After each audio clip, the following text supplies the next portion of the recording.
पुढची बातमी आहे मराठा आंदोलक मनोज जरांगेंसंदर्भातली। सरकारकडून जरांगेंची समजूत काढण्याचे प्रयत्न चालू आहेत। जरांगेंना रोखण्यासाठी विखे आणि सामंतांनी अक्षरशः फिल्डिंग लावली आहे। शिष्टाई विखे पाटील आणि मंत्री उदय सामंत आता या संदर्भामध्ये चर्चा करणार आहेत। आज सकाळी 11 वाजता अहिल्यानगरमध्ये एक चर्चा होईल। जरांगेंना मुंबईमध्ये जाण्यापासून रोखण्याचे प्रयत्न सरकारकडून कायम केले जात आहेत।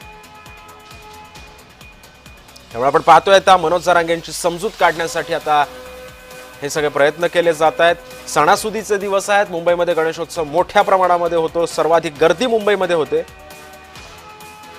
या संदर्भामध्ये अधिक माहिती देतात आमचे प्रतिनिधी महेंद्र जोईल सध्या आपल्या सोबत आहे। महेंद्र, जरांगेंना थांबवण्यासाठी, जरांगेंचं आंदोलन शमवण्यासाठी सरकारकडून वारंवार प्रयत्न केले जातात, मात्र जरांगे आंदोलनावर ठाम आहेत। जरांगे ऐकतील असं वाटतंय का?